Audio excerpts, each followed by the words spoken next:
IST Sport. Mesdames et messieurs, bonjour, salut les amis, j'espère que vous allez bien. Bienvenue à la chaîne Ibra Show TV IST Sport en français, tout simplement pour débriefer ce qui se passe en Coupe d'Europe en ce moment et aussi en Copa América. Donc avant de parler des matchs d'hier comme celui de l'Argentine contre le Paraguay ou le Chili contre l'Uruguay, on va tout d'abord commencer par parler de la Coupe d'Europe et ceux qui ont déjà été qualifiés. Donc pour ceux qui n'ont pas suivi un petit peu la Coupe d'Europe en ce moment, ce qu'il faut savoir c'est que l'Italie, la Belgique et les Pays-Bas, ils ont gagné tous leurs matchs, ils ont eu 9 points sur 9. Donc la Belgique elle est qualifiée haut la main, l'Italie pareil et les Pays-Bas aussi. Donc ce qu'on sait c'est que dans le groupe de l'Italie, juste derrière il y avait les Pays de Galles qui se sont qualifiés avec seulement 4 points. Et juste derrière après, en troisième position, il y a la Suisse avec 4 points aussi et qui va sûrement se qualifier parce que quand on a 4 points, on peut se qualifier en tant que meilleur troisième. Voilà, donc par contre, la Turquie, avec 0 points, elle a été éliminée, voilà, donc définitivement de la compétition. Dans le groupe de la Belgique, ce qui est franchement était rigolo, c'est que le Danemark qui a perdu les 2 premiers matchs, elle a été classée deuxième avec seulement une victoire contre la Russie 4-1 et elle s'est classée deuxième avec 3 points et c'est elle qui est qualifiée finalement devant la Finlande qui se retrouve en troisième position mais avec seulement 3 points.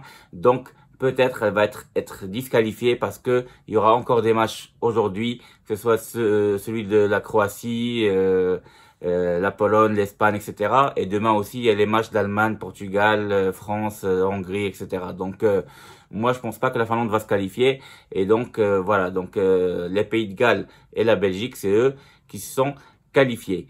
Dans le groupe des Pays-Bas, on a vu que l'Ukraine a fait un mauvais parcours et finalement, elle a été éliminée. Et voilà. Donc, les Pays-Bas qui ont eu 9 points sur 9. Mais juste derrière eux, il y a l'Autriche qui a réussi à se qualifier, voilà, en deuxième tour, c'est-à-dire en huitième de finale. Et voilà, donc l'Ukraine éliminée. Et on va voir aussi la Macédoine du Nord, elle est éliminée. L'Ukraine elle est troisième avec 3 points, mais je pense qu'ils vont être éliminés aussi. Voilà, ce qu'il y a aujourd'hui comme match, il y a l'Angleterre qui va jouer un très beau match contre la République tchèque et la Croatie qui va rencontrer l'Écosse. On sait très bien que l'Angleterre a fait un match nul dans le derby contre l'Écosse 0 partout. Il n'y a pas eu de but dans ce match-là. Donc l'Angleterre a certes battu la Croatie, mais la Croatie elle a fait match nul contre la République tchèque 1 partout. Donc dans ce match-là, on va voir qui sera le meilleur deuxième, meilleur troisième, sachant l'Angleterre avec la République tchèque, tous les deux ils ont 4 points. Donc tout est jouable dans ce match-là, dans ces deux matchs-là. Aujourd'hui, ce soir-là, on va voir qu'est-ce qui va se passer. Ce qui concerne demain, bah il y aura l'Espagne qui a fait 2 matchs nuls d'affilée et c'est pas l'Espagne d'avant quoi. C'est tout simplement ils ont eu du mal pour passer la phase du groupe parce qu'ils ont fait 2 matchs nuls, que ce soit contre la Pologne et la Suède. Donc justement, on va voir demain à 18h qui va passer dans ce groupe-là avec la Suède, la Pologne et l'Espagne, etc. Et demain soir, bien sûr, il y aura les matchs de l'équipe de France contre le Portugal. C'est un match très important. L'équipe de France, elle est déjà qualifiée avec 4 points, c'est sûr, certain. Est-ce qu'elle sera qualifiée en tant que meilleure troisième? Et là, attention, elle va peut-être jouer contre des grandes équipes au huitième de finale comme la Belgique. Est-ce qu'elle sera classée en deuxième? Et là, elle peut tomber sur, par exemple, une équipe genre les Pays-Bas. Et si elle est classée première, elle peut tomber sur la Suisse en huitième de finale. Donc demain, on saura, voilà, donc qui se classera premier, deuxième, troisième dans le groupe de la mort entre la France, le Portugal et l'Allemagne qui va jouer contre la Hongrie. Voilà, donc c'est tout ce que j'ai à vous dire pour ce qui concerne l'Euro 2020 et bientôt les huitièmes. Donc demain, on saura tous les qualifiés. Voilà.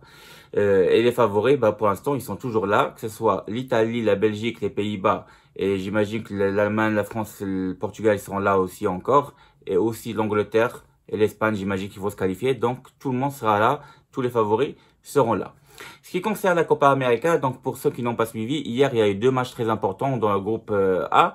Il y a eu l'Uruguay contre le Chili, le match qui s'est terminé par 1 partout. Et heureusement que Luis Suarez il a réussi à mettre le but égalisateur. Voilà, mais le match entre l'Argentine, et c'était un très match... Et le match de l'Uruguay contre le Chili, c'était vraiment un très bon match à voir et à regarder parce qu'il y a eu beaucoup d'occasions franches et c'était ouvert et donc il y a eu des occasions de part et d'autre. Le deuxième match qui s'est passé à 2 heures du matin entre l'Argentine et le Paraguay, franchement, on pensait que l'Argentine allait gagner facilement dans ce match-là. C'est vrai qu'elle a réussi à marquer au début du match, à la même pas 10e minute, grâce à un enchaînement entre Lionel Messi, Di Maria et Gomez. Voilà, Gomez a réussi à mettre ce but-là, ce petit but. Voilà, l'Argentine a essayé de dérouler un petit peu la première mi-temps. Ils ont réussi même à marquer un deuxième but qui a été refusé à la fin de la première période pour un hors-jeu peu évident, franchement, qui n'existe pas pour moi. Mais l'Argentine a très mal joué, surtout en deuxième période, où c'est que le Paraguay qui a eu le ballon et il aurait pu égaliser franchement pendant toute la deuxième période. Et on voyait qu'il y avait un problème tout simplement physique pour les Argentins parce qu'ils ont eu du mal franchement à terminer le match parce que physiquement parlant, ils ont joué 3 matchs en une semaine, même pas. Ils ont commencé la compétition le 13, hier on était le 21. En une semaine, ils ont joué 3 matchs d'affilée et on voyait que Messi il était mort de fatigue, Di Maria pareil. Donc physiquement, ils en pouvaient plus les Argentins. Donc heureusement qu'ils ont réussi quand même à gagner ce match-là, ce qui fait que l'Argentine est la première de leur groupe avec 7 points et juste derrière, il y a le Chili avec 5 points et après, il y a l'Uruguay avec seulement 1 point. Donc celui qui va se qualifier en première position dans ce groupe-là, il va jouer contre le 4e du groupe B où se trouve le Brésil et les deuxièmes vont jouer contre les 3e, donc des deux groupes. Donc ça c'est qu'il faut savoir, les 4e jouent contre le premier et les deuxièmes jouent contre le 3e et les 5e vont être éliminés malheureusement.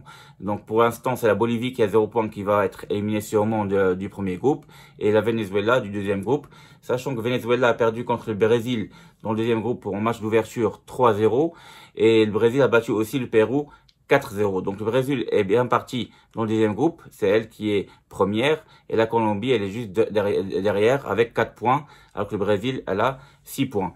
Voilà, donc c'est tout ce qui s'est passé en Copa América pour l'instant. Il y aura des matchs du Brésil encore ce soir et demain, etc. Donc restez avec moi pour avoir la suite, que ce soit de la Copa América ou de l'Euro 2020. Et je vous dis à très bientôt les amis, n'hésitez pas de liker, voilà, de partager comme d'habitude.